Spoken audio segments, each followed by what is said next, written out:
Hello friends, welcome to Honey GS classes. 7 February 2022 current affairs. ఈరోజు article చూస్తే ఇవి ఉన్నాయి. First, persons in news. Lata Mangeshkar, Indian nightingale, చనిపోయింది. ఆమె వార్తల్లో ఉంది. ఇంపార్టెంట్. ఎలిజబెత్ టు 70 ఇయర్స్ పరిపాలన పూర్తయిపోయింది. బ్రిటిష్ మహారాణిగా రికార్డ్. అదొకటి. బ్రూ పీపుల్ అని చెప్పేసి ఒక ట్రైబల్ కమ్యూనిటీ ఈ మిజోరం నుంచి తరిమేస్తే త్రిపుర రాష్ట్రంలో వచ్చి స్థిరపడ్డారు. వాళ్ళ ఇష్యూ. ఇండియన్ పాలిటీ హిజాబ్ కేసు ఇవాళ హిందూ సంపాదకీయంలో ఎక్సలెంట్ గా వచ్చింది. ఆ ఇష్యూ మనం చూసినాం. మళ్ళీ కొద్దిగా ఒకసారి ఒక రెండు కేసులు ఎక్స్ప్లెయిన్ చేయాల్సి ఉంటుంది. నెక్స్ట్, సంసద్ ఆదర్శ్ గ్రామ యోజన అని చెప్పేసి అవార్డ్స్ ప్రకటించింది. తెలంగాణ నుంచి 10 గ్రామాలకు గాను 7 గ్రామాలు తెలంగాణయే ఉన్నాయి. ఇండియాలో ఉన్న బెస్ట్ 10 విలేజెస్ చూస్తే మోడల్ విలేజెస్, అందులో 7 కూడా తెలంగాణ నుంచే ఉన్నాయి. ఆ స్కీమ్ ఏంటి, ఆ అవార్డు ఏంటని చెప్పేసి, ఆ వెన్నంపల్లి ఊరేంటని చెప్పేసి డిస్కస్ చేయాల్సి ఉంటుంది. సైన్స్ అండ్ టెక్నాలజీ, ఇంకొక వ్యాక్సిన్ అనేది డిసిజిఐ ఆమోదించింది. Drug control general of India అని చెప్పేసి ఈ ఆమోదించిన 9th vaccine in India.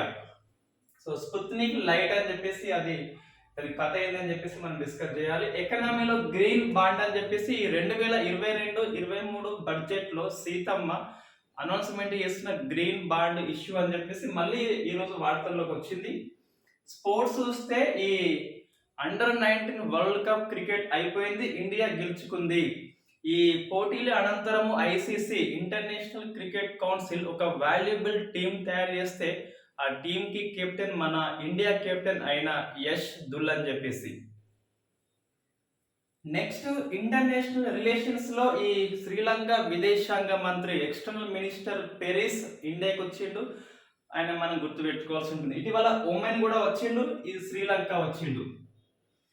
Controversy issue ఏంటి అంటే ఈ అశోక్ త్యాగి వై ఐఆమ్ కిల్డ్ గాంధీ అనే ఒక షార్ట్ ఫిల్మ్ తీస్తే దీన్ని నిషేధం చేయమని కోర్టుకి వెళ్తే కోర్టు కొట్టి పడేసింది. ఆ సినిమా అనేది రన్ చేస్తుంది యూట్యూబ్ లో. సియు గ్రే రిపోర్ట్ అని చెప్పేసి ఈ పార్టీ గేట్ స్కాండల్, బ్రిటిష్ ప్రధాని బోరిస్ జాన్సన్ మీద ఆ రిపోర్ట్ అనేది ఇవ్వడం జరిగింది. అది సియు గ్రే రిపోర్ట్ అని చెప్పేసి. తెలంగాణలో ఈ మేధా సర్వో డ్రైవ్ అని చెప్పేసి ఒక ప్రైవేట్ రైల్ కోచ్ లాంచ్ చేయబోతుంది. ఈ ఇండియాలోనే అతిపెద్ద ప్రైవేట్ రైల్ కోచ్ అని చెప్పేసి కేటీఆర్ ట్వీట్ చేయడం జరిగింది. సో మనకి ఈ రోజు ఇవి ఉన్నాయి.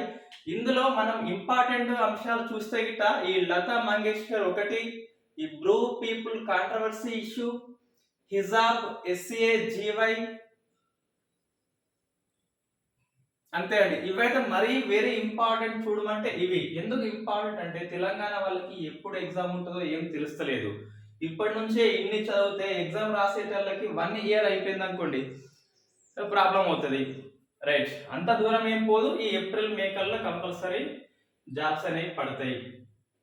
ఓకే, ఫస్ట్ చూస్తే పర్సన్స్ ఇన్ న్యూస్ లో నేను పీడిఎఫ్ ఇస్తున్నాను. దీనికి పీడిఎఫ్ ఇస్తున్నా. ఈ పీడిఎఫ్ ప్రాబ్లం ఏంటి అంటే, నేను ఫస్ట్ టైం వేరే మాట్లాడుతున్నా. నేను ఏం చేస్తా అంటే జనరల్గా నా నోట్స్లో నోట్స్ ఉంటుంది, వైట్ పేపర్స్ ఉంటాయి. ఇప్పుడు స్క్రీన్ షాట్ తీస్తా, హిందూ పేపరు, ఈనాడు, జ్యోతి, సాక్షి సెల్లో తీస్తాను. అన్నిటిని చదువుతా. నెక్స్ట్ ఈ పేపర్లో ఇప్పుడు ఎగ్జాంపుల్ ఏంటి, పాలిటీ అంశాలని ఒక పేపర్లో రాసుకుంటాను. ఇయర్ డేట్ 7th, 8th రోజు పాలిటీ అంశాలు వస్తాయి, ఇక్కడే రాస్తాను. 9th రోజు వస్తాయి. అట్లా నేను పాలిటీ అంశాలు అప్డేట్ చేస్తూ పోతా ఆ పేపర్లో. ఒక 1 month 2 months అయినాక దాన్ని బైండ్ చేస్తా. సో అట్లా నోట్స్ రాస్తాం కాబట్టి ఇవన్నీ ఒక దగ్గర రాయడం మనకు ప్రాబ్లం అవుతుంది. అది. సో నేను ఇప్పటి నుంచి పీడిఎఫ్ కంపల్సరీ ఇవ్వాలని ట్రై చేస్తాను. ఫస్ట్ చూస్తే లతా మంగేష్కర్ ఇంపార్టెంట్ అండి. కంపల్సరీ ఒక ఎమినెంట్ పర్సన్ కాబట్టి. సో చనిపోయింది, కరోనా వచ్చింది, వయసు అయిపోయింది కాబట్టి చనిపోయింది. లతా మంగేష్కర్ బాలీవుడ్ ఫేమస్ గాయని. సో ఈమె పుట్టింది ఫస్ట్ అయితే మధ్యప్రదేశ్ లోని ఇండోర్ లో. సో పుట్టింది ఇండోర్ లో. ఇండోర్ మనకి నిన్న వార్తల్లో వచ్చింది ఏంటి అంటే ఈ గెయిల్ కంపెనీ ఈ హైడ్రోజన్ ని ఈ సహజ వాయువులో బ్లెండ్ చేసే ప్రక్రియ ఫస్ట్ టైం స్టార్ట్ చేసింది ఇండోర్ లో. రైట్, అది మనం గుర్తుపెట్టుకోవాలి. ఈ అవంతిక గ్యాస్ కంపెనీకి ఈ గెయిల్ అండ్ హెచ్పిసిఎల్ కలిసి ఆ గ్యాస్ సరఫరా చేస్తున్నాయి మధ్యప్రదేశ్లో. మనకి మధ్యప్రదేశ్ ఇంకెట్లా వార్తల్లో ఉంది అంటే ఈ అడవుల విస్తీర్ణం ఎక్కువ ఉన్నది మధ్యప్రదేశ్, పులులు ఎక్కువ ఉన్నాయి మధ్యప్రదేశ్. ఇటీవల మనకి ఈ పెంచ్ టైగర్ రిజర్వ్ లో ఈ కాలర్ వాలి అనే పులి చనిపోయింది, సూపర్ మామ్గా పిలువబడుతుంది. ఇదే మధ్యప్రదేశ్ లో ఈ కెన్ అండ్ బెట్వా నదుల అనుసంధానము MP and UP first time in India. ఈ కెన్ అనే నది అనేది ఈ పన్నా అనే టైగర్ రిజర్వ్ గుండా పోతుంది కాబట్టి అది మనం గుర్తుపెట్టుకోవాల్సి ఉంటుంది. So that is the Madhya Pradesh story. మనకి ఇక్కడే మనకి భోపాల్ గ్యాస్ జరిగింది ట్రాజెడీ, రైట్. పుట్టింది మధ్యప్రదేశ్ లోని ఇండోర్ లో. ఈమె బిరుదు ఏంటి అంటే ఇండియన్ నైటింగల్, భారత గాన కోకిల. డౌట్ వస్తుంది, ఇండియన్ నైటింగల్ అనేసరికి ఏం డౌట్ వస్తుంది అంటే ఆల్రెడీ ఒక నైటింగల్ ఉంది, సరోజిన్ నాయుడు. ఈమె ఏంటంటే ఒక బిరుదు ఎంతమందికైనా అయ్యొచ్చు. సో సరోజిన్ నాయుడు. ఈ సరోజిన్ నాయుడుకి ఇండియన్ నైటింగల్ అనే బిరుదు ఇచ్చింది ఎవరు అంటే మన మహాత్మా గాంధీ. అది ఇంపార్టెంట్, మనకి జిఎస్ లో వస్తుంది, మళ్ళీ ఆమెది హిస్టరీలో వస్తుంది.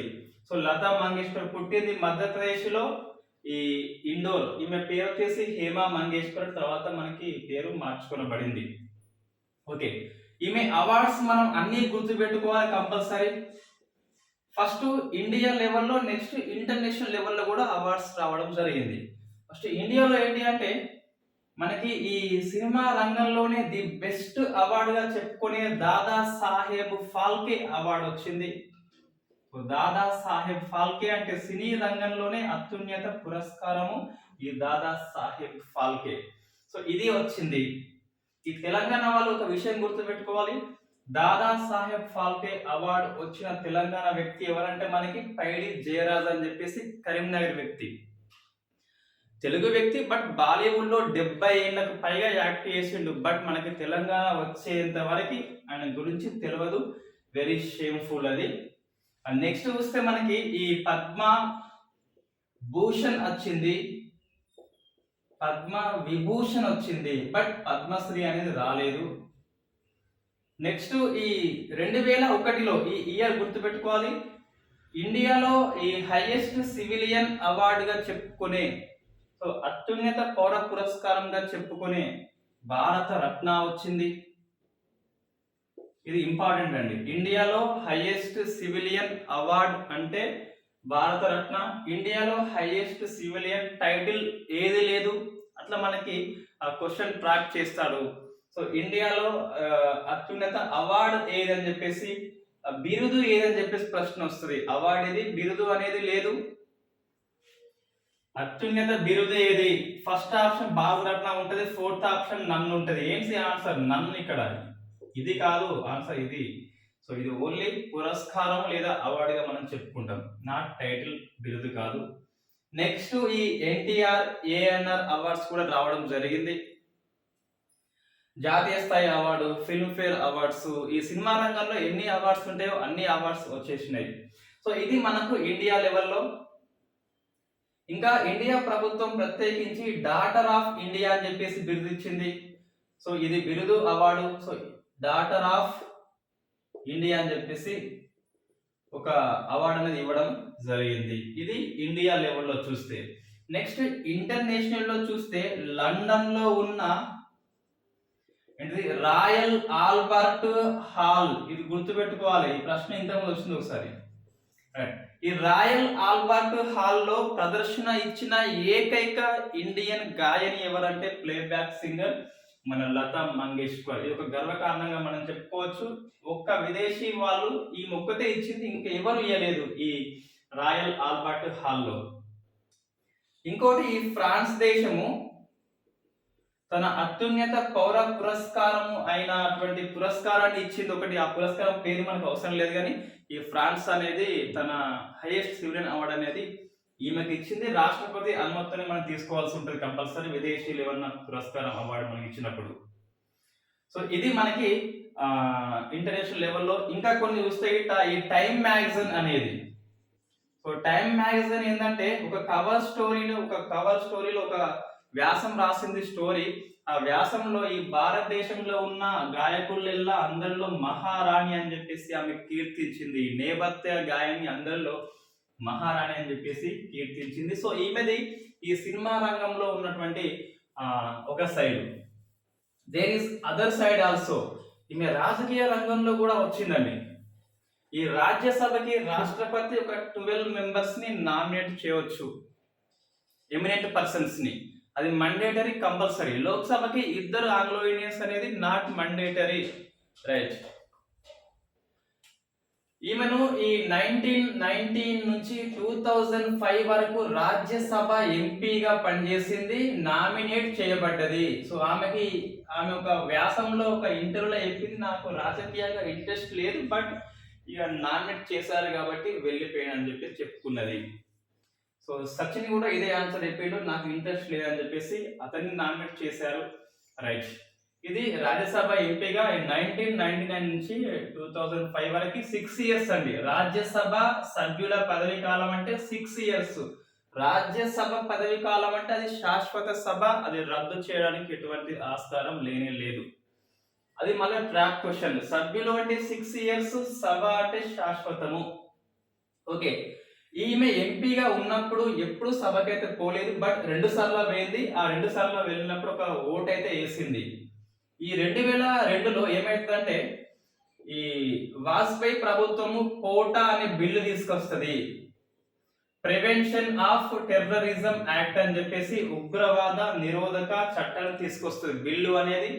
ఈ బిల్లు లోక్సభలో నెగ్గుతుంది, రాజ్యసభలో ఓడిపోతుంది. ఎందుకంటే బీజేపీకి అప్పుడు ఈ ఎగువ సభలో మెజార్టీ లేదు, రైట్. ఓకే, మెజార్టీ లేదు కాబట్టి ఓడిపోయింది. ఇప్పుడు ఏంటి, ఇది సాధారణ బిల్లు అండి. సాధారణ బిల్లుని ఒక సభ ఆమోదించి ఇంకొక సభ తిరస్కరించిన, సవరణ ప్రతిపాదించిన, ఈ సవరణ 2వ సభ ఒప్పుకోకుంటే అప్పుడు ఉభయ సభల సంయుక్త సమావేశాన్ని రాష్ట్రపతి ఏర్పాటు చేస్తాడు. డెడ్ లాక్ ఏర్పడింది, డెడ్ లాక్ ని క్లియర్ చేయాలి కాబట్టి రాజ్యసభ, లోక్సభలని, ఉభయ సభలని both houses sitting 1 session, joint session. So 108 article ప్రకారము రాష్ట్రపతి ఉభయ సభల సంయుక్త సమావేశాన్ని ఏర్పాటు చేస్తాడు. ఏ బిల్లు విషయంలో అంటే మీరు గుడ్డిగా గుర్తుపెట్టుకోవాలి, ఓన్లీ సాధారణ బిల్లు మాత్రమే. ఆర్థిక బిల్లు విషయంలో ఎందుకు కాదు అంటే, ఆర్థిక బిల్లు విషయంలో లోక్సభకే ఎక్కువ అధికారాలు ఉన్నాయి, పర్స్ ఆఫ్ ది హౌస్ అంటాము. సో డబ్బు ప్రజలది, ప్రజలు ఎన్నుకునేది లోక్సభ సభ్యులనే కాబట్టి లోక్సభకి ఎక్కువ అధికారాలు ఉన్నాయి. రాజ్యాంగ సవరణ బిల్లు విషయంలో ఇద్దరికి సమాన అధికారాలు ఉన్నాయి కాబట్టి ఒక సభ ఆమోదించి ఇంకో సభ ఆమోదించకుంటే ఆ చట్టం కాదు, సవరణ చెల్లదు. సాధారణ బిల్లు విషయంలో మాత్రం 108 ప్రకారం రాష్ట్రపతి ఉభయ సభలను జాయింట్ గా ఏర్పాటు చేస్తాడు.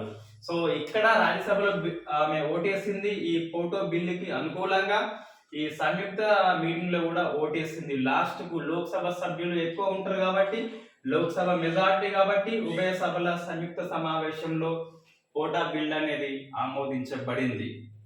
ప్రశ్న వస్తుంది, ఈ జాయింట్ సెషన్ కి ఎవరు అధ్యక్షుడిగా ఉంటారంటే first Lok Sabha speaker. If he is absent, ఆయన ఆబ్సెంట్ అయితే లోక్సభ డిప్యూటీ స్పీకర్, అతను ఆబ్సెంట్ అయితే రాజ్యసభ డిప్యూటీ చైర్మన్, అతను ఆబ్సెంట్ అయితే కర్మగాలి, రాష్ట్రపతి ఎవరిని నియమిస్తే అతను ఉంటాడు ఈ ఉభయ సభల సంయుక్త మీటింగ్ కి అధ్యక్షుడిగా. సో ఈ లతా మంగేష్కర్ కి పోటా బిల్ కి సంబంధం ఏంటి అంటే, ఆమె మీటింగ్ కి పోయింది, ఆ ఒక్కసారి ఓటేసింది పోటా బిల్ కి అనుకూలంగా. ఇది అదర్ సైడ్. ఇటీవల సుప్రీంకోర్టు మాజీ చీఫ్ జస్టిస్ ఆఫ్ ఇండియా ఈ రంజన్ గగోయి లోక్సభ రాజ్యసభకి నామినేట్ అయ్యాడు, ఎప్పుడు కూడా సభకి వెళ్ళలేదు, రైట్. ఆయన బుక్ వచ్చేసి ఏంటిది, జడ్జ్ ఫర్ జడ్జెస్ అని చెప్పేసి ఒక బుక్ అనేది, ఆత్మకథ అనేది ఉన్నది, రైట్. ఇది లతా మంగేష్కర్ స్టోరీ మనకి. నెక్స్ట్ ఎలిజబెత్ II అండి.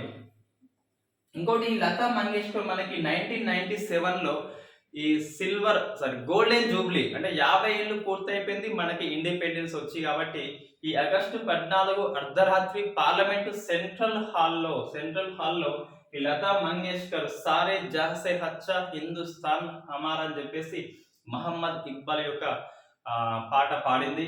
ఇదే సెంట్రల్ హాల్లో అదే రోజు పండిట్ భీమ్సేన్ జోషి వందే మాతరం పాడాడు. ఇటీవల పండిట్ భీమ్సేన్ జోషి ఇటీవల 100 ఇయర్స్ పూర్తయిపోయింది. ఆయన పుట్టి 100 సంవత్సరాలు అయిపోయింది.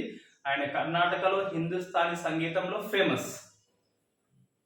రైట్, ఇది నోట్స్ లేదండి, అదొకటి యాడ్ చేస్తే యాడ్ చేసుకోండి. ఈ పండిట్ భీమ్సేన్ జోషి అని చెప్పేసి ఈ లతా మంగేష్కర్ పార్లమెంట్ హాల్లో పాడిన పాట. నెక్స్ట్ ఎలిజబెత్ II అండి. సో ఈమె ఎవరు అంటే బ్రిటిష్ మహారాణి. ఈ 1952లో ఫిబ్రవరి 6న బ్రిటిష్ అధ్యక్షురాలిగా ప్రమాణ స్వీకారం చేస్తుంది. సో 70 ఇయర్స్ పూర్తయిపోయినాయి. ప్లాటినం జూబ్లీ అనేది అయిపోయిందట. రైట్, ఇది ఒక రికార్డ్ అండి. ఏంటి రికార్డ్ అంటే 70 ఇయర్స్ కూడా ఏ బ్రిటిష్ మహారాణి మహారాజు పరిపాలన చేయలేదు. సో మనం గుర్తుపెట్టుకోవాల్సి ఉంటుంది. ఈమె జార్జ్ 6 నుంచి వచ్చింది. సో జార్జ్ 6 నుంచి పరిపాలన తీసుకున్నది. ఈ 6 ఎవరు అంటే మనకి ఇండిపెండెన్స్ వచ్చినప్పుడు బ్రిటిష్ మహారాజు జార్జ్ 6 అని చెప్పేసి పిలుస్తాం. బ్రిటిష్ ప్రధాని అప్పుడు అట్లే ఉండే లేబర్ పార్టీ, మనకు కొంచెం ఫేవర్ ఉన్న పార్టీ అది. రైట్, సో ఇటీవల ఎలిజబెత్ II తమ దేశ అధ్యక్షురాలుగా తొలగించిన దేశం ఏంటిదంటే బార్బడోస్. బార్బడోస్ అధ్యక్షురాలిగా ఎలిజబెత్ II తొలగించి తమ దేశ అధ్యక్షురాలిగా ఇంకొక మహిళను ఎన్నుకున్నది. సో కొత్త రిపబ్లిక్ దేశంగా ఎన్నికైంది బార్బడోస్. ఈ మియా మాట్లనేమో మోట్లను ప్రధాని, ఈ సన్రా మాసన్ ఏమో మహిళా అధ్యక్షురాలండి. సో సన్రా మాసన్ అధ్యక్షురాలు, మియా మోట్లే ప్రధాని. సో నూతనంగా ప్రపంచ పటంపై రిపబ్లిక్ దేశం అంటే నవంబర్ 30న బార్బడోస్ అనేది ఏర్పాటైంది ఇటీవల. సో ఆమె రికార్డ్ ఏంటంటే 70 ఇయర్స్ పరిపాలన పూర్తయిపోయింది. దాన్ని ప్లాటినం అంటారు. సిల్వర్ అంటే 25, గోల్డ్ అంటేనేమో 50. సో ఇటీవల 50 ఇయర్స్ అంటే మనకి ఇక్రీ సాట్ వస్తుంది. పటాన్ చెరువులో ఉన్నది, దానికి ప్రధానమంత్రి వచ్చినాడు. ఈ ప్లాటినం అంటే 70 to 75 వస్తుంది. ఓకే, అట్లా ప్రశ్న రాదు. 25 ఏమంటారు, 50 ఏమంటారు, ప్రశ్న ఎప్పుడు రాదు. కానీ నెక్స్ట్ బ్రూ అండి. సో బ్రూ కాఫీ కాదు, బ్రూ పీపుల్. ఒక తెగ అంటే ఒక ట్రైబల్ తెగ, ఒక ట్రైబ్, ఇది ఒక కమ్యూనిటీ. ఇది వాస్తవంగా మిజోరంలో ఉండే. మిజోరంలో ఉంటే మిజోరంలో మెజారిటీ వాళ్ళు మిజో తెగ. ఈ మిజో తెగ ఈ బ్రూ కమ్యూనిటీని తరిమేస్తారండి. తరిమేస్తే వీళ్ళు త్రిపురకి వస్తారు. సో త్రిపురలో వస్తే అక్కడ తాత్కాలిక ప్రాతిపదికన పునరావాస కేంద్రాలని త్రిపుర ప్రభుత్వం కాకుండా ఇండియా యొక్క హోమ్ మినిస్ట్రీ ఏర్పాటు చేసింది. దాన్ని కండక్ట్ చేసేది మాత్రం త్రిపుర గవర్నమెంట్. ఇప్పుడు నిన్న అగ్రిమెంట్ ఏంటి అంటే ఈ హోమ్ మినిస్ట్రీకును త్రిపుర గవర్నమెంట్ కి శాశ్వత ప్రాతిపదికన పర్మనెంట్ బేసిలో ఈ బ్రూ కమ్యూనిటీకి త్రిపుర లోపలనే ఈ ఓటు హక్కు అనేది కల్పించబోతున్నారు. మానవత్వ దృక్పథంతో ఈ త్రిపుర ప్రభుత్వం అనేది వీళ్ళకి అవకాశం ఇచ్చింది. వీళ్ళ స్టేటస్ ఏంటి అంటే వల్నరేబుల్ ట్రైబల్ కమ్యూనిటీ, ప్రాంతీయ తెగగా దీన్ని గుర్తించారు త్రిపుర ప్రభుత్వం. ఒక 23-25 ఇయర్స్ నుంచి ఇది కాంట్రవర్సీ ఇష్యూ. వీళ్ళు డేరాలు, టెంట్లు వేసుకొని అక్కడ త్రిపుర ప్రభుత్వంలో ఉంటున్నారు. అటువంటి వాళ్ళకి ఇది స్టేట్ లో ఒక స్థానం అనేది ఇచ్చింది. మన ప్రశ్న ఏమొస్తుంది, బ్రూ తెగ ఎక్కడ ఉంటుంది అంటే సో మిజోరం నుంచి త్రిపురకి వచ్చేసింది. ఇంకా మిజోరంలో ఎవరు లేరండి. మిజోరం అంటే మనకి మళ్ళీ వార్తల్లో వచ్చింది ఇటీవల ఏంటి అంటే అడవుల శాతం ఎక్కువ ఉన్న రాష్ట్రం అంటే మిజోరం. అంటే ఉన్న విస్తీర్ణంలో ఎక్కువ శాతం ఉన్నది మనకి మిజోరంగా మనం చెప్పుకోవడం జరుగుతుంది. నెక్స్ట్ చూస్తే పాలిటీలో హిజాబ్. సో హిజాబ్ మీద రేపు ఈ కర్ణాటక హైకోర్టులో హియరింగ్ ఉన్నది, మంగళవారం ఉన్నది. మీకు ఈ కోర్టు కేసు గురించి మంచిగా సమాచారం కావాలంటే ఈ తీర్పు వచ్చినాక హిజాబ్ కేసు అని చెప్పేసి లైవ్ లా అని కొట్టండి. సో లైవ్ లా అనే వెబ్సైట్ ఒక న్యూస్ వెబ్సైట్. సో ఇందులో మనకి ఎక్సలెంట్ గా వస్తుంది ఆ కేసు పేరేంటి, ఎవరు ఎట్లా వాదించిండ్రు, ఆ కోర్టు ఏమని చెప్పిందని చెప్పేసి ఆ జడ్జిమెంట్ కాపీతో సహా ఎక్సలెంట్ ఉంటుంది అనాలిసిస్. సో మనకి ఎటువంటి కేసు అయినా ఈ లైవ్ లా ఒకటి, ఇంకోటి ఇండియన్ కానూన్. సో ఈ రెండు సోర్స్ మనకి బెస్ట్ అండి. ఆ కేసు ఎప్పుడు వచ్చింది అని చెప్పేసి ఆర్గ్యుమెంట్స్ ఏంటని చెప్పేసి టోటల్ ఉంటది ఇందులో. ఈ రెండు వెబ్సైట్లలో మన కేసు గురించి ఉంటది. Right, okay. ఏదైనా ఆర్టికల్ కావాలన్నా కూడా ఈ ఇండియన్ కానూన్ బాగా పనిచేస్తుంది. ఇప్పుడు 25 ఆర్టికల్ కొట్టేసి ఇండియన్ కానూన్ కొట్టేస్తే 25 ఆర్టికల్ వస్తుంది. మొత్తం ఎన్ని కేసెస్ పడ్డాయో అన్ని వస్తాయి దాని మీద. అట్లా సో మనకి ఇటువంటి వెబ్సైట్స్ మనం కంపల్సరీ నోట్ చేసుకోవాలండి. ఎందుకంటే మనకి రిఫరెన్స్ గా పనిచేస్తాయి. ఈ పేపర్ లో నమ్మద్దు, ఆ సైట్స్ నమ్మద్దు. ఇవైతే అథెంటిక్ సోర్స్ కంపల్సరీ. హిజాబ్ కేసు మనకు తెలుసు ఆల్రెడీ. ఒక 6 ముస్లిం గర్ల్స్ కర్ణాటకలోని ఉడిపి జిల్లాకి గవర్నమెంట్ కాలేజ్ కి వెళ్తే ఆ కాలేజ్ ప్రిన్సిపల్ బయటకి వెళ్ళగొట్టిస్తాడు. సో వీళ్ళు కోర్టు గడప అయితే తొక్కిండ్రు. ఇది కేసు అండి. ఈ కేసు ఒక రెండు విషయాలని మనకి రేజ్ చేస్తుంది. ఒకటి, ఫ్రీడమ్ ఆఫ్ రిలీజియన్. ఇవాళ హిందూలో వచ్చింది, సేమ్ ఇదే వచ్చిందండి. మనం డిస్కస్ చేసినాం ఆల్రెడీ ఇదే. సో 25(1) ప్రకారం ఫ్రీడమ్ ఆఫ్ రిలీజియన్ అనొద్దు, తెలిసిన వాళ్ళు కన్సైన్స్ అనాలి. So conscience. సో ఆత్మ ప్రమోదానుసారము మనకి ఏది ఇష్టం ఉంటే అది అనుసరించవచ్చు. రాయిని మొక్తవా, రప్పని మొక్తవా, చెట్టుని మొక్తవా, పుట్టని మొక్తవా, దేన్ని మొక్తవా, నీ ఇష్టం. ఫ్రీడమ్ ఆఫ్ కన్సైన్స్ అంటే అది. మతాన్ని నమ్మితే మతాన్ని నమ్ము. నెక్స్ట్ ఏముంటది, ఈ కన్సైన్స్ నువ్వు ఏదైతే నమ్ముతున్నావో దాన్ని ప్రొఫెస్ అంటే ప్రచారం చేసుకోవచ్చు, అనౌన్స్మెంట్ చేయవచ్చు. ప్రొపగండా లేదా ప్రొపగేట్ ప్రచారం చేసుకోవచ్చు. ప్రాక్టీస్ అంటే అనుసరణ చేయవచ్చు, ప్రాక్టీస్ చేసుకోవచ్చు అని చెప్పేసి 25(1) లో ఉంటది. వీళ్ళకు హిజాబ్ ప్రాక్టీస్ ఉందా లేదా అని చెప్పేసి అది సుప్రీంకోర్టు హైకోర్టుకి అయితే కేసు అయితే పోయింది. Second, essential religious practice test అంటాం. ఎసెన్షియల్ రిలీజియస్ ప్రాక్టీస్ టెస్ట్ అంటే ఇది ఫస్ట్ టైం ఈ షరీర్ మత్ కేసులో వచ్చిందండి. ఈ కాన్సెప్ట్ అనేది అంటే ఒక అంశము ఆ మతంలో ఎసెన్షియలా నాన్ ఎసెన్షియల్ అని చెప్పేసి. సో ఇవి రెండు మనకి ఈ హిజాబ్ కేసు అనేది రేజ్ చేస్తుంది. ఇంకా కొన్ని ప్రశ్నలు అని చెప్పేసి హిందూ పేపర్ లో వచ్చింది. అది వాళ్ళ వ్యూ. అలా వ్యూ ఏంటి అంటే, ఇప్పుడు ఈ సిక్కులకి ఈ మెన్స్ కి ఈ కుప్ప టర్బన్ కంపల్సరీ, వాళ్ళకి ఎసెన్షియల్. అది సుప్రీంకోర్టు ఆల్రెడీ తీర్పు చెప్పి ఉన్నది. ఈ సిక్కుల యొక్క మేలుకి గడ్డం అండ్ ఈ కుప్ప అనేది కంపల్సరీ అని చెప్పేసి చెప్పింది. ముస్లిమ్స్ యొక్క మేలుకి గడ్డం అనేది కంపల్సరీ కాదు, నాట్ ఎసెన్షియల్ అని చెప్పి సుప్రీంకోర్టు చెప్పింది. ఓకే, ఇప్పుడు ఏంటి, సిక్కు మేల్ కి ఇది ఎట్లా కంపల్సరో ఈ ఉమెన్ కి, ఈ ముస్లిం లేడీకి హిజాబ్ కంపల్సరా, ఇది ఒక ప్రశ్న వస్తుందట రేపు కోర్టులో. సో హిజాబ్ Muslim lady versus male Sikh turban అంటే ఆ కొప్పు ఏదైతే ఉందో అది ఇది వీళ్ళకి ఇది ఎసెన్షియల్ అయినప్పుడు వీళ్ళకి ఎందుకు ఎసెన్షియల్ కాదు అని చెప్పేసి వాదిస్తే బాగుంటుంది అని చెప్పేసి అందులో వచ్చింది ఒకటి. సెకండ్, వీళ్ళు ఏంటిది, ఈ డ్రెస్ కోడ్ ఏంటి, ఈ డ్రెస్ కోడ్ కారణంగా వీళ్ళని ఆ ప్రిన్సిపల్ బయటకి వెళ్ళగొట్టాడు, ఆ విద్యకి దూరం చేశాడు. అంటే dress code. So dress code కారణంగా ఒక స్టూడెంట్స్ ని విద్యకు దూరం చేయవచ్చా? ఇంపార్టింగ్ ఎడ్యుకేషన్ అంటే ప్రసాదించడాన్ని డెనీడ్ నిరాకరించవచ్చా అని చెప్పేసి ఆ రెండు ప్రశ్నలు అయితే మనకి వస్తాయని చెప్పేసి, అంటే డ్రెస్ లేని కారణంగా, అంటే యూనిఫామ్ లేని కారణంగా, ఒక డ్రెస్ కోడ్ హిజాబ్ వేసుకుందనే కారణంగా విద్యకు దూరం చేయవచ్చా, అటువంటి రైట్ ఉందా అని చెప్పేసి ఒకటి.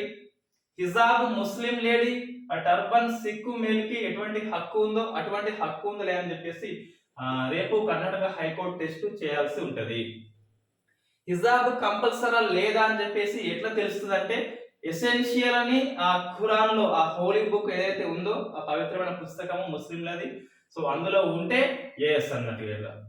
ఇంకో కాంట్రవర్సీ అండి ఏంటి అంటే, ఈ రిలీజియస్ కి ఒక మతంలో ఇది ఎసెన్షియల్, ఇది ఎసెన్షియల్ కాదు అని సుప్రీంకోర్టు ఎలా చెప్తుంది? వాళ్ళు న్యాయవాదులు కదా, నాట్ రిలీజియస్ లీడర్స్ అని చెప్పేసి కాంట్రవర్సీ ఎప్పటి నుంచో ఉన్నది. ఒక హిజాబ్ కేసులు మనకు రెండు ఉన్నాయి. ఇంతకు ముందు కోర్టు గడప తొక్కినాయి. ఇవి గుర్తు పెట్టుకోవాలంటే మనం గ్రూప్ 1 యూపీఎస్సీ మెయిన్స్ రాస్తే అవసరము, మిగతా వాళ్ళకి అంతగానం అవసరం లేదు. రైట్. ఏంటి హిజాబ్ కేసు అంటే? ఒకటేమో so Amna Bint Basheer case versus CBSE, central board of school education. CBSE exam పెడుతుంది. ఆ ఎగ్జామ్ లో స్లీవ్లెస్ అంటే ఇంతవరకు హాఫ్ వరకే రావాలి, ఎటువంటి నగలు చెప్పులు లాంటివి వేసుకోవద్దని చెప్పేసి రూల్స్ పెడుతుంది. ఈ మన ముస్లిం లేడీస్ కొంతమంది ఆ హిజాబ్ ధరించి వెళ్తారు. సో అప్పుడు ఆమె ఆ ఎగ్జామ్స్ వాళ్ళు నిరాకరిస్తే కోర్టుకు వెళ్తారు. సో బషీర్ కేసు అంటే అదే. తీర్పు ఏమొస్తుందంటే ఈ హిజాబ్ వేసుకోవడం అనేది ముస్లిం లేడీకి ఎసెన్షియల్ ప్రాక్టీసే కాబట్టి తప్పనిసరి. మరి సిబిఎస్ఈ కొన్ని రూల్స్ పెట్టింది కాబట్టి సిబిఎస్ఈ ఏం చేయాలంటే ఈ ముస్లిమ్స్ లేడీ కోసం ప్రత్యేకించి టెస్ట్ చేసే కేంద్రాలు కొన్ని వేరే అమ్మాయిలతో ఏర్పాటు చేసి ఆ టెస్ట్ చేస్తే సరిపోయేది. సో వీళ్ళకి హిజాబ్ డ్రెస్ ఉంది, నీ రూల్స్ కూడా ఇక్కడ వ్యాలిడ్ అవ్వట్లే అని చెప్పేసి మధ్య మార్గంగా చెప్పింది కేరళ హైకోర్టు అండి. So Kerala not Karnataka, Kerala high court. ఇది కేరళ హైకోర్టు. రేపైతే కర్ణాటక కోర్టులో కేసు ఉన్నది. నెక్స్ట్ సెకండ్ది ఈ Fatima Tasneem case versus state of కేరళలో ఈ ఫాతిమా తస్నీం సేమ్ హిజాబ్ వేసుకొని ఆ స్కూల్కి వెళ్తే స్కూల్ స్ట్రిక్ట్ గా చెప్తుంది హిజాబ్ వద్దు అని చెప్పేసి. సో ఈ కేసులో మాత్రం తీర్పు వేరే వస్తుంది. ఫాతిమా ఒక ఇండివిజువల్ క్యాండిడేట్, ఇక్కడ స్కూల్ ఒక స్టేట్ ఉన్నది. ఎప్పుడైనా ప్రాథమిక హక్కుల విషయంలో ఒక వ్యవస్థ కంటే వ్యక్తి యొక్క ప్రయోజనాలు ఎప్పుడు ముఖ్యం కాదు అని చెప్పి చెప్పింది. అంటే హిజాబ్ అనేది నాట్ ఎసెన్షియల్ అని చెప్పేసి ఈ ఫాతిమా తస్నీం కేసులో తీర్పు చెప్పింది. వ్యక్తి కంటే సమాజమే శ్రేయస్సు మిన్న అని చెప్పేసి చెప్పింది. ఇక్కడ హిజాబ్ ఓకే అంది, ఇక్కడ నాట్ ఓకే అంది. సో కోర్టులు విభిన్న తీర్పులు ఇస్తా ఉంటాయి. ఎట్లా ఇస్తాయి అంటే అవి ఎవిడెన్స్ బట్టి, అక్కడ వాదించే లాయర్ బట్టి. సో అందుకే ఆ అందఖాన్ ఆ న్యాయదేవత కళ్ళకు గంతులు కట్టుకుంటది, త్రాస్ పట్టుకుంటది. ఇటు ఎవిడెన్స్, ఇటేమో తీర్పు. ఈ ఎవిడెన్స్ కు ఆ తీర్పు చట్టానికి సరితూగితే న్యాయం వస్తుంది. ఏది ఎక్కువ ఉంటే అది అటు ఇటు పోతుంది అట్లా. రైట్. ఇది హిజాబ్ కేసు. మనం రెండు కేసులు గుర్తు పెట్టుకోవాలంటే మీ ఇష్టం. అమ్నా బింటు బషీర్ అండ్ ఫాతిమా తస్నీం కేసు అని చెప్పేసి. Next SA GY. So Sansad Adarsh Gram Yojana అని చెప్పేసి ఒక స్కీమ్ ఉన్నది. ఈ గ్రామాలు అభివృద్ధి చేయాలి ఈ ఎంపీలు అడాప్ట్ చేసుకొని. ఈ స్కీమ్ లో నిన్న అవార్డ్స్ ఇచ్చిందండి. సో ఈ 10 అవార్డ్స్ లో తెలంగాణ 7 ఉన్నాయండి. 20 చూస్తే 11 తెలంగాణ ఫస్ట్ ఉన్నాయి. సో ఆదర్శ గ్రామాల లిస్టు తీస్తే 10 గ్రామాల్లో తెలంగాణ 7 ఉన్నాయి. ఉమ్మడి కరీంనగర్ 5 ఉన్నాయి. ఉమ్మడి Karimnagar old Karimnagar district. So 11 అనేవి 20 లోపల ఉన్నాయి కాబట్టి తెలంగాణ డెవలప్ అవుతుందని చెప్పేసి పేపర్ లో వచ్చింది. ఫస్ట్ ఏంటంటే మనకి వెన్నంపల్లి.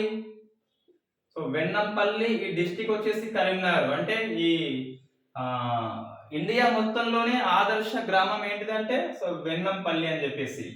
Second koalas. ఇది కౌలాస్ అని చెప్పేసి మన పేపర్ లో వస్తుంది, తెలుగు పేపర్ లో. ఇది స్పెల్లింగ్ అయితే KOALAS అండి. సో కౌలాస్ అని చెప్పేసి నిజామాబాద్ లో ఉంది. ఇది ఇంకా లిస్ట్ ఉంది, మనకి అవసరం లేదు. ఫస్ట్ మరి 2 సరిపోతాయి, మూడోది మళ్ళీ మనది కాదు కాబట్టి అవసరం లేదు మనకి. రైట్. ఇది అండి. ఇప్పుడు ఈ అవార్డ్స్ లో చూస్తే 10 లో 7 మనయే, 20 లో 11 మనయే. ఇది పేపర్ లో ఎట్లా వస్తుంటే వాడతారు. ఒక పేపర్ లోనేమో సో తెలంగాణ ప్రభుత్వం తెలంగాణ పల్లె ప్రగతి స్కీమ్ పెట్టింది కాబట్టి అది స్కీమ్ పెట్టింది, డంప్ యార్డ్ పెట్టింది, శ్మశానం పెట్టింది కాబట్టి అవార్డ్స్ వచ్చింది. ఇంకొక పేపర్ లోనేమో బీజేపీ అనేది ఈ సంసద్ గ్రామ యోజన స్కీమ్ పెట్టింది.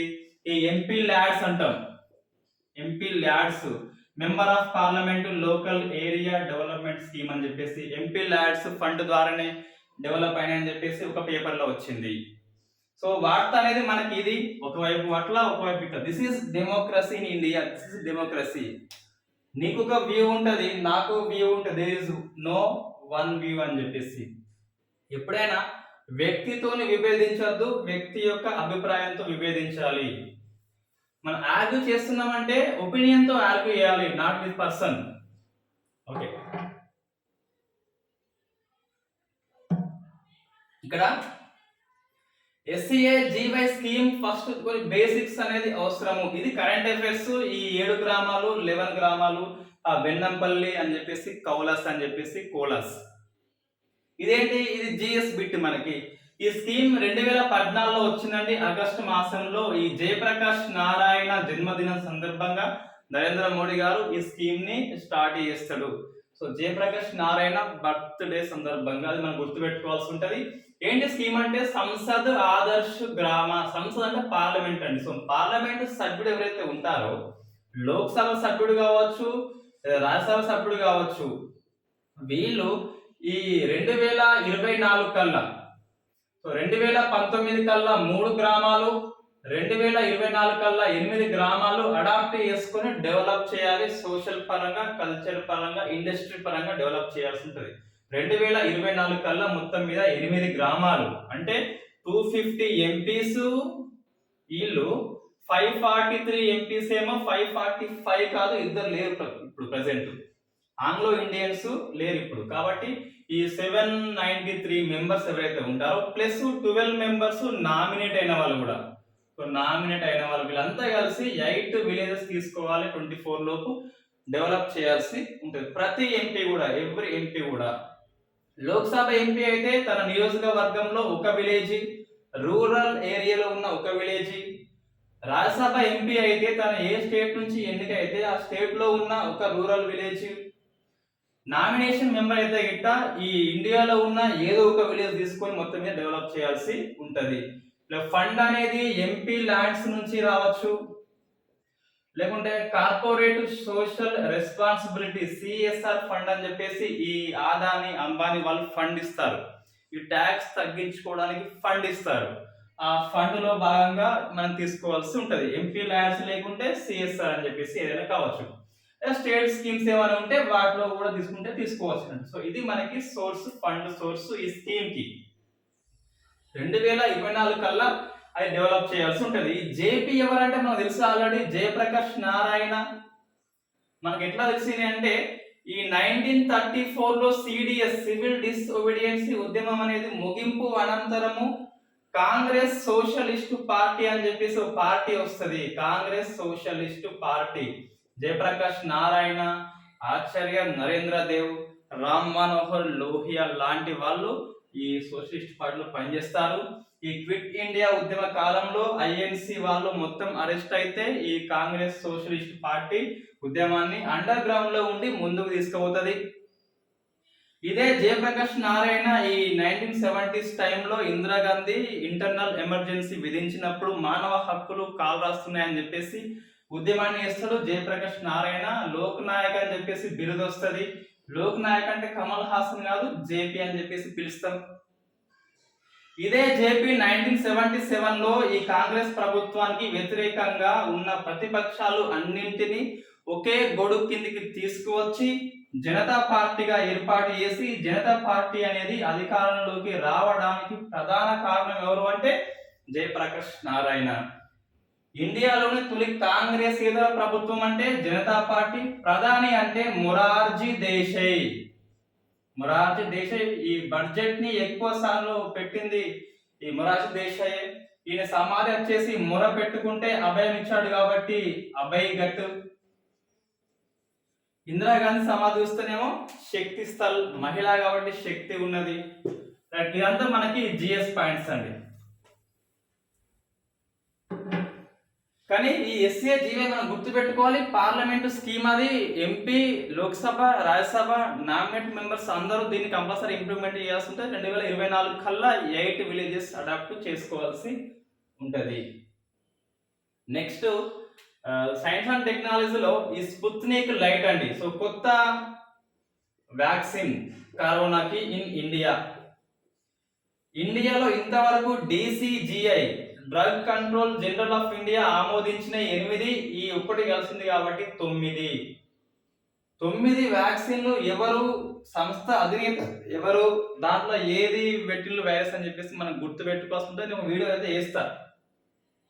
మనము అప్పుడప్పుడు కోవిషీల్డ్, కోవాక్సిన్, ఈ నాసల్ వ్యాక్సిన్, జైకోవ్-డి అని చెప్పేసి, మొన్న ఈ కోర్బోవాక్స్ అని చెప్పేసి బయాలజికల్ ఈ సంస్థ అవార్డు వచ్చింది ఆమెకి, దాట్లా.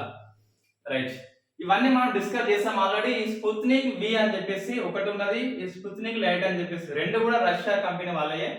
రైట్, ఇది సింగిల్ డోస్ వ్యాక్సిన్ అండి. సింగిల్ డోస్, సింగిల్ షాట్ అని చెప్పేసి హిందూ పేపర్ లో వచ్చింది. Single dose vaccine in India. Okay, ఇంకోటి ఇది యూనివర్సల్ బూస్టర్ డోస్. అంటే ఏంటిది అంటే, యూనివర్సల్ అంటే విశ్వవ్యాప్తం. అంటే నువ్వు మొదటి 2 డోసులు ఏ డోసు వేసుకున్నప్పటికీ 3వ డోసుగా దీన్ని వేసుకోవచ్చు, అదే యూనివర్సల్. నువ్వు కోవిషీల్డ్ వేసుకున్నావా, కోవాక్సిన్ వేసుకున్న సంబంధం లేకుండా 2 డోసులు అయిపోతే 3వ డోసుగా దీన్ని వేసుకోవచ్చు, ఈ స్పుత్నిక్ లైట్ అని చెప్పేసి. దీన్ని రష్యాలో ఉన్న గామాలేయా అనే సంస్థ తయారు చేసింది, గామాలేయా అని చెప్పేసి. దీన్ని ఇండియాలో రెడ్డిస్ సంస్థ పంపిణీ చేస్తుంది. సో దీనికి అత్యవసర అనుమతి కింద ఈ drug control general of India అనేది అనుమతి ఇచ్చింది. ఎమర్జెన్సీ యూజ్ అంటాం దాన్ని, అత్యవసర అనుమతి కోసం దీన్ని వాడచ్చు అని చెప్పి చెప్పింది. దీన్ని హ్యూమన్ ఎడినో వైరస్ నుంచి తయారు చేశారు. హ్యూమన్ ఎడినో వైరస్ అండి, చింపాంజీది కాదు, హ్యూమన్ మనుషుల యొక్క ఎడినో వైరస్ నుంచి తయారు చేశారు. దీన్ని వెక్టర్ అంటారు. వెక్టర్ అంటే ఆ వైరస్ ని కరోనా లెక్క మార్చి మనకి అందిస్తారు. రైట్, ఈ వైరస్ రకాలు ఏంటి అంటే, చంపబడ్డాయి ఉంటాయి, ఇనాక్టివేటెడ్ ఉంటాయి, కొన్ని sub unit, protein sub unit అని చెప్పేసి నేను నిన్న చెప్పిన కోర్బోవాక్స్ అని చెప్పేసి బయాలజికల్ ఈ సంస్థ తయారు చేసింది. అది సబ్ యూనిట్ అంటే కొంత భాగం తీసుకున్నది. మన కోవాక్సిన్ ఏమో కరోనా చంపేసి దాన్ని తీసుకున్నది. కోవిషీల్డ్ ఏమో చింపాంజీ యొక్క ఎడినో వైరస్ ని వీక్ చేసి తీసుకున్నది. అట్లా మనకి ఇది ఇంకోటి, ఈ నాసల్ వ్యాక్సిన్ కూడా సేమ్ చింపాంజీ యొక్క ఎడినో వైరస్ ని వీక్ చేసి తీసుకున్నది. అది భారత్ బయోటిక్ వ్యాక్సిన్ 154 అని చెప్పేసి పేరు పెట్టిండ్రు. ఈ జనరిక్ నేమ్, ఇంకా కమర్షియల్ నేమ్ ఇయ్యలే, ఇచ్చినాక మనం చూద్దాం. ఇంతవరకు ఇండియాలో 9 వ్యాక్సిన్స్ అనేవి అందుబాటులో ఉన్నాయి. 9 వ్యాక్సిన్స్. అందులో డిఎన్ఏ వ్యాక్సిన్ అంటే జైకోవ్-డి అండి. ఈ జైడస్ సంస్థ దీన్ని తయారు చేస్తుంది, జైడస్ క్యాడిలా. ఈ నాసల్ ద్వారా అంటే ముక్కు ద్వారా డ్రాప్స్ అంటే మనకి BBV 154 అని చెప్పేసి భారత్ బయోటిక్. ఈ ఫైజర్ మోడర్నా అంటే మనకి mRNA వ్యాక్సిన్స్ అనే వైజ్మెన్ అని చెప్పేసి మనకి అవార్డు వచ్చింది, ఇది జునోమ్ వ్యాలీ అవార్డు అని చెప్పేసి. నెక్స్ట్ ఎకనామీలో గ్రీన్ బాండ్స్ అని చెప్పేసి, గ్రీన్ బాండ్ అనేది ఇంకా పూర్తిగా దీని యొక్క విధి విధానాలు రాలేదు, బట్ పేపర్ లో ఉంది కాబట్టి మనం చెప్పడం అంతే. ఏంటిదంటే పర్యావరణ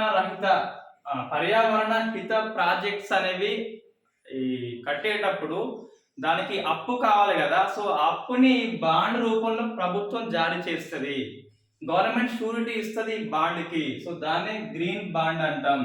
పర్యావరణంకి సంబంధించిన ప్రాజెక్ట్స్ కట్టేటప్పుడు దీన్ని ఇష్యూ చేస్తుంది అంతే. ఇప్పటి వరకు ఉన్నది ఇది.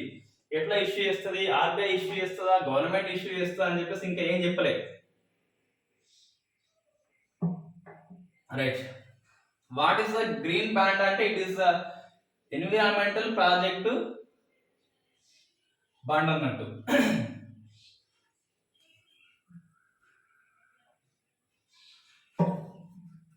నెక్స్ట్ స్పోర్ట్స్ లో వస్తే మనం ICC valuable team. So valuable team అంటే విలువైన జట్టుగా, ఈ జట్టు కెప్టెన్ కి మన ఇండియా కెప్టెన్ అయిన యశ్ దుల్ ఎన్నికయ్యాడు.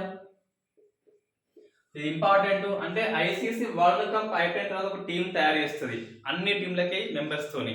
ఆ మెంబర్ టీం కి వాల్యుబుల్ టీం అంటాం. సో మన ఇండియా కెప్టెన్ దానికి కూడా కెప్టెన్, నాయకుడు యశ్ దుల్ అని చెప్పేసి. ఇండియాకి వరల్డ్ కప్ వచ్చింది అండర్-19, ఇంగ్లాండ్ మీద గెలిచింది. ఈ యశ్ దుల్ ఇది 5వసారి రావడము. ఈ టీంలో తెలుగు సభ్యుడు ఎవరు అంటే ఈ షేక్ రషీద్ అండి, ఇది మనం గుర్తుపెట్టుకోవాలి. సో షేక్ రషీద్ గుంటూరు అబ్బాయి, ఇండియా యొక్క వైస్ కెప్టెన్. యశ్ దుల్ అంటే కెప్టెన్, షేక్ రషీద్ అంటే వైస్ కెప్టెన్. ఇండియాకి. ఓ తెలుగు వ్యక్తి కాబట్టి మనం గుర్తుపెట్టుకోవాల్సి ఉంటది. ఈ మ్యాన్ ఆఫ్ ది సిరీస్ ఎవరు అంటే మనకి ఈ బ్రేవ్స్ అని చెప్పేసి Brevis Dewald Brevis. Man of the match ఎవరు అంటే మన రాజ్ బావా. ఈ టోర్నీ మొత్తంలో 162 కొట్టింది ఈ రాజ్ బావానే. ఫైనల్ లో 5 వికెట్స్ తీసింది కూడా రాజ్ బావానే. గొప్ప ఆల్రౌండర్ మనం చెప్పుకోవడం జరుగుతుంది. రైట్. నెక్స్ట్ ఈ ఇంటర్నేషనల్ ఇష్యూ చూస్తే ఈ పేరిస్ అంటాం. ఈ పేరిస్ శ్రీలంక ఎక్స్టర్నల్ మినిస్ట్రీ విదేశాంగ శాఖ మంత్రి ఇండియాకి వచ్చాడు, ఢిల్లీ పర్యటన. ఇంకా ఒప్పందాలు ఏం జరగలేదు, అప్పుడు మనం డిస్కస్ చేయాల్సి ఉంటది. శ్రీలంకకు ఇటీవల మనం $500 మిలియన్ అని చెప్పేసి LOC ఇచ్చినాం, లైన్ ఆఫ్ ట్రేడ్స్ అని చెప్పేసి. తెలుసు ఆల్రెడీ వాళ్ళకి ఫ్యూయల్ అనేది సంక్షోభంలో ఉన్నది, డాలర్స్ లేవు కాబట్టి మనం ఇవ్వడము జరిగింది. నెక్స్ట్ కాంట్రవర్సీ చూస్తే మనకి అశోక్ త్యాగి అండి. సో అశోక్ త్యాగి ఏంటి అంటే why I am killed Gandhi అనే సినిమా తీసిండు. Why I am killed Gandhi అని చెప్పేసి, ఈ గాడ్సే చంపాడు గాంధీని ఎందుకు అని చెప్పేసి మనం ఈ స్వతంత్ర ఉద్యమంలో దేశ విభజన మనకు ఈ బుధవారం నుంచి మోడర్న్ హిస్టరీ స్టార్ట్ చేస్తాం. మళ్ళా కొన్ని వర్క్స్ ఉన్నాయి కాబట్టి పెండింగ్ లో ఉంది అది. సో వై ఐఆమ్ అని చెప్పేసి ఇది ఎందుకు అని చెప్పేసి మనం డిస్కస్ చేస్తాం కంపల్సరీ. ఆ బయాస్ లేకుండా బ్యాలెన్స్ గా డిస్కస్ చేస్తాం. రైట్. ఇప్పుడు ఏంటి అంటే ఈ అశోక్ త్యాగి ఈ వై ఐఆమ్ కిల్డ్ గాంధీ అని చెప్పేసి ఆ స్టోరీ సినిమా తీస్తే సుప్రీంకోర్టు కేసు పడితే ఆ సుప్రీంకోర్టు అనేది సినిమా రిలీజ్ ని ఆపలేదు, ఆ కేసును కొట్టి పడేసింది.